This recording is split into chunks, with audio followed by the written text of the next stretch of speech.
Hello students, how are you? Welcome back to the video classes. I hope you all are fine and enjoyed your vacation. Before vacation, I have started the chapter tissue and completed the topic plant tissues. Now in this video, I am going to start the next topic, that is animal tissues. So students, today we are going to discuss about animal tissues. So previously, as I have told you that animal tissues have complex organization in comparison to plant tissues. Means जो animal tissues की जो organisation होती है वो काफ़ी complex होती है plant tissues के मुकाबले. ऐसा क्यों? This is because animals are more complicated than plants because they have to carry out various functions. Means बहुत सारे फंक्शंस होते हैं, कॉम्प्लिकेटेड फंक्शंस मीन्स डाइजेशन है, मूवमेंट है, या फिर जो रेस्पिरेशन या ट्रांसपोर्टेशन होता है उसके लिए भी बहुत ही कॉम्प्लेक्स सिस्टम प्रेजेंट होते हैं एनिमल्स के अंदर.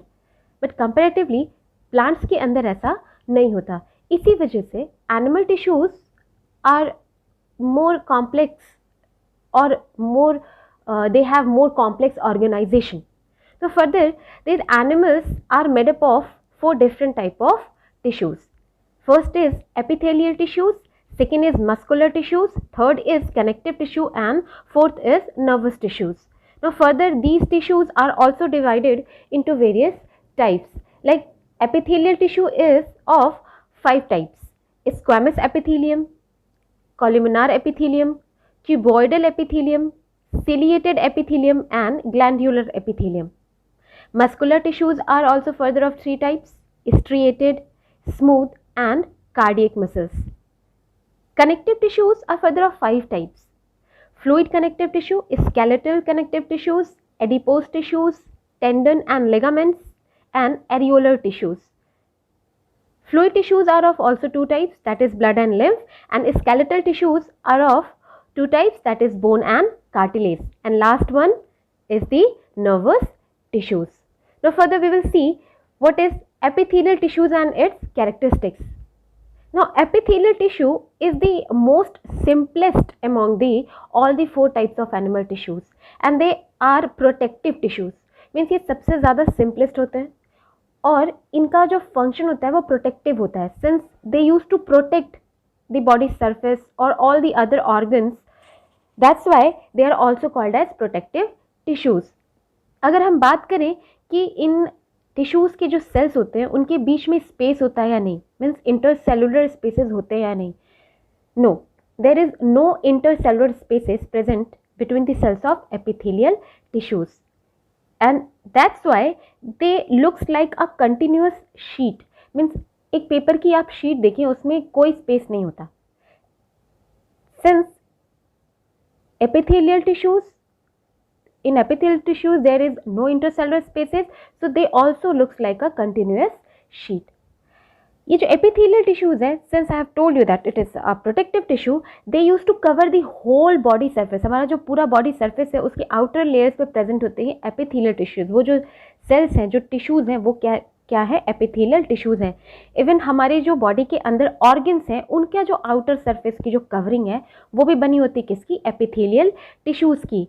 And the cavities inside the body like trachea, जो cavities होती हैं, trachea है, esophagus है, किडनी ट्यूब्यूल्स हैं, या फिर ओविडक्ट, या फिर जैसे फेलोपियन ट्यूब भी कहते हैं, ये सारे जो भी कैविटीज़ हैं उनकी जो इनर लाइनिंग होती है, या फिर जो आप इंटेस्टाइन है ये भी एक तरह की कैविटी है, तो उनकी जो इनर लाइनिंग होती है it is made up of epithelial tissues. Next है कि ये एपिथेलियल टिश्यूज़ जो हैं वो बेसमेंट मेम्ब्रेन में भी प्रेजेंट होते हैं, जो कि हमारे जो इंटरनल ऑर्गन्स हैं उसे कवर कर रहे होते हैं. Basement membrane means the membrane which use to separate 2 type of tissues.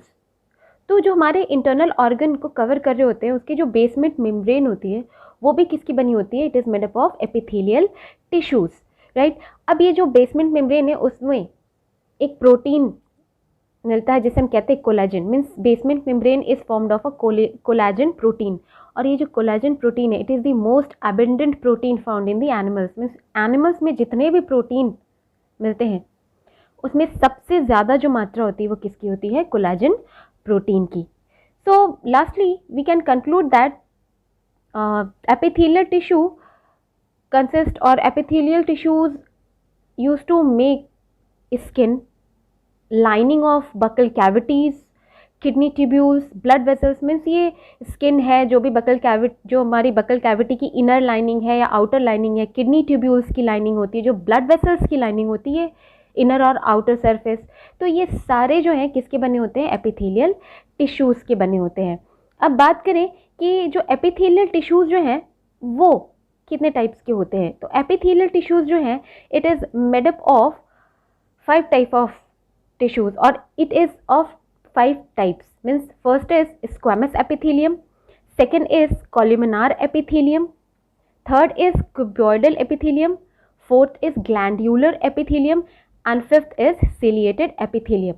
अब देखें कि ये squamous epithelium क्या है. Okay, squamous epithelium is of 2 types. First is simple squamous epithelium and second is stratified squamous epithelium. A simple squamous epithelium, as you can see in the diagram, that it is made up of a thin, flat and irregular shaped cells. Surface view में के जो diagram है, surface view का diagram देखिए, उसमें आपको नज़र आएगा कि ये जो है ये बिल्कुल एक कंटिन्यूस शीट की तरह दिख रहे हैं. ये फ्लैट होते हैं बिल्कुल, और जो इनके सेल्स होते हैं वो इरेगुलर शेप के होते हैं. मीन्स कोई पर्टिकुलर शेप नहीं होता, they are irregular cells. Okay, and they are fitting closely together, एक साथ हैं वो, क्योंकि जैसे कि मैंने बताया कि एपिथेलियल टिश्यूज़ के सेल्स के बीच में कोई स्पेस नहीं होता. So they are closely fitted together, उसमें कोई भी इंटरसेलुलर स्पेसेस नहीं है. वर्टिकल सेक्शन में आप देख सकते हैं डायग्राम में कि दिस एपिथेलियल टिश्यू जो ये सिंपल स्क्वैमस एपिथेलियम है, it is present as a single layer, एक सिंगल लेयर में प्रेजेंट है.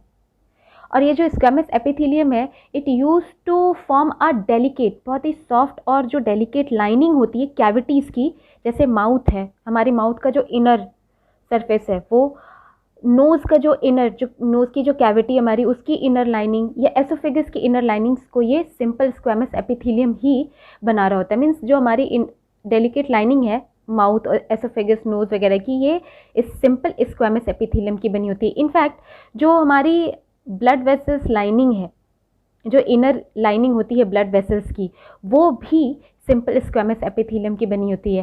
And the covering of tongue, the outer covering of tongue is also made up of simple squamous epithelium.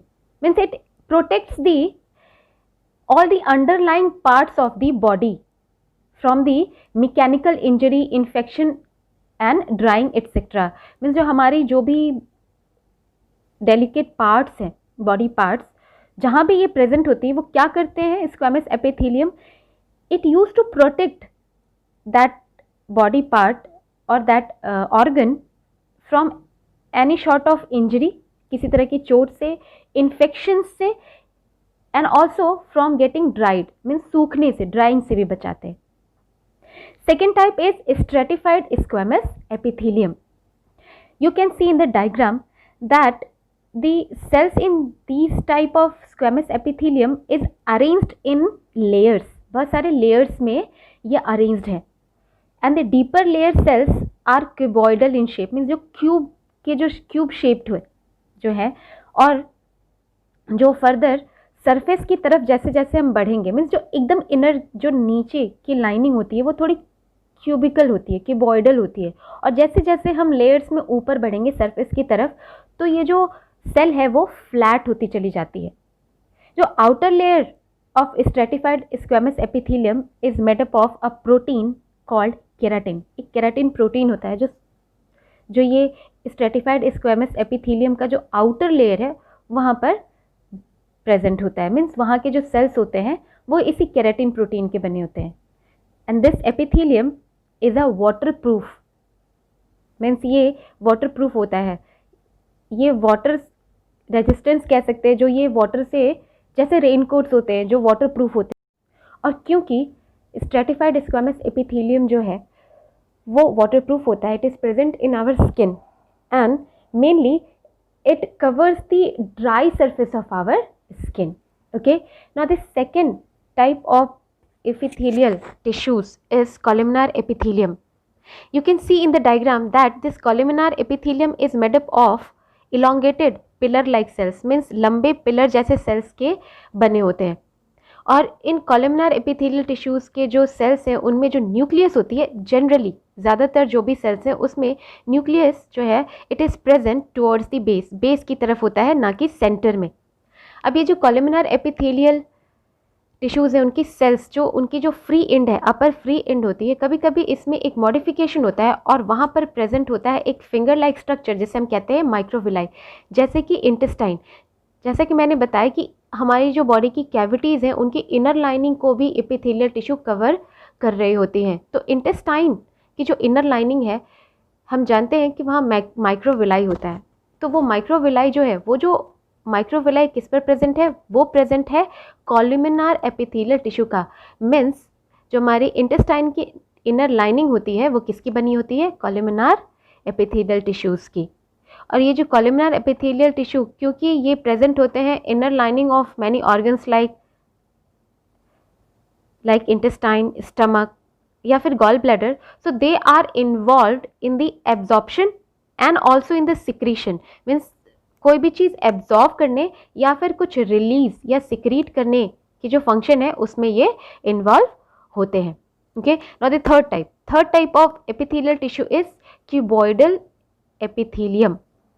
अब ये जो cuboidal epithelium है, you can see in the diagram कि इनका जो सेल्स का जो शेप है वो क्यूब जैसा है.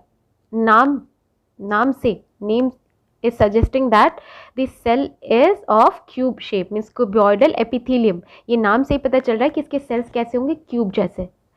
and it is mainly found in the kidney tubules और salivary ducts या फिर उसके ग्लैंड्स जो आप कह सकते हैं, या फिर स्वेट ग्लैंड्स में ये मिलते हैं. and it helps in absorption, secretion and also in the excretion, and also it provides the mechanical support. Fourth type of epithelial tissue is glandular epithelium. Glandular means it is relating to the glands. Now some tissues, ये बनते कैसे हैं, glandular epithelium बनते कैसे हैं. जो cuboidal epithelium है, sometimes some portion of cuboidal epithelium used to fold inwards, अंदर की तरफ fold हो जाते हैं to form a multicellular gland. You can see in the diagram that जो cuboidal epithelium है उसके ही कुछ portions जो है वो inner अंदर की तरफ fold हो रहे हैं and it forms a multicellular gland and this is called as glandular epithelium. It is present on the portion of the organs where glands are present. जहाँ पर भी किसी तरह की secretions हो रही है chemicals की, जहाँ पर chemicals store हो रहे हैं, जैसे कि आपके हार्मोन रिलीजिंग जो ग्लैंड्स होते हैं, इंडोक्राइन ग्लैंड्स, तो वहाँ उनकी जो इनर लाइनिंग होगी जहाँ पर भी हार्मोन्स को स्टोर करना हो या फिर वहाँ से सिक्रीट करना हो, वो किस तरह के एपिथेलियम का बना होगा, वो बना होगा ग्लैंड्यूलर एपिथेलियम का. ये याद रखिएगा कि ग्लैंड्यूलर एपिथेलियम कैसे बनता है. It is a modified type of cuboidal epithelium tissues. Okay, now the fifth and last type of epithelial tissue is ciliated epithelium. Ciliated epithelium जो है ये भी किसी दूसरे epithelial tissue का modification है. कुछ columnar epithelium या फिर columnar epithelial tissues जो होते हैं वो उनमें कुछ hair like structures modifications की वजह से hair like structures generate हो जाते हैं और वो जो hair like structure है वो कहलाते हैं सीलिया. और ऐसे सारे जो भी कॉलमनार एपिथेलियल टिश्यूज़ हैं जिनमें सीलिया प्रेजेंट होता है, हेयर लाइक स्ट्रक्चर प्रेजेंट होता है, उन टिश्यूज़ को हम कहते हैं ciliated epithelium. These are mainly found on the inner lining of trachea, bronchi, oviduct. Means ऐसे कैविटीज़ की इनर लाइनिंग में ये होते हैं सिलिएटेड एपिथेलियम जहाँ पर किसी भी चीज़ को मूव कराने की ज़रूरत होती है, जैसे ओविडक्ट में एग की मूवमेंट के लिए, ठीक है. और विंड पाइप में जब भी किसी तरह का डस्ट होता है या किसी तरह की म्यूकस, एक्सेसिव म्यूकस जनरेट होती है तो उसे आउटसाइड बाहर की तरफ मूव कराने के लिए। तो ऐसी जगहों पर जो कैविटीज़, इन कैविटीज़ में जो इनर लाइनिंग बनी होती है वो किसकी होती है? सिलिएटेड एपिथेलियम की। And it mainly helps in the movement of solid particles in one direction. Okay, now lastly the function of epithelial tissues. अब देखिए एपिथेलियल टिश्यूज का ओवरऑल क्या फंक्शन है। अभी तक हमने टाइप्स देखे और वो अलग अलग टाइप्स क्या फंक्शन कर रहे हैं। तो अगर उसे हम कंक्लूड करें कि एपिथेलियल टिश्यू का ओवरऑल फंक्शन क्या है, तो पहला फंक्शन क्या है? It covers the body surface and forms outer layer of skin which protects the underlying cells. जो उसके नीचे जो भी सेल्स जो हैं उन्हें बचाते हैं, किससे? फ्रॉम ड्राइंग मीन्स सूखने से, या फिर इंजरी किसी तरह की चोट से, और किसी भी तरह के इन्फेक्शन से। Second function is it is present in the inner lining of the body cavities. तो बॉडी कैविटीज के इनर लाइनिंग में अगर प्रेजेंट होते हैं तो या तो जैसे कि सिलिएटेड एपिथेलियम या तो किसी सॉलिड पार्टिकल्स के मूवमेंट में काम आएंगे या फिर एब्जॉर्प्शन में हेल्प कर रहे होते हैं। ओके, तो आप कह सकते हैं एक फंक्शन है कि it helps in the absorption and elimination of any material. It also helps in the secretion of any type of hormones और enzymes। तो जैसे कि ग्लैंडुलर एपिथेलियम, इनका काम क्या है? secretion of enzyme और hormones। and lastly epithelial tissue used to separate different body system from each other। अलग अलग body systems को एक दूसरे से ये separate कर रहे होते हैं। so students, that's all for this video। in next video I will discuss about the another type of animal tissue, that is connective tissue. Till then, stay safe, stay home, use mask and maintain social distancing. Have a nice day.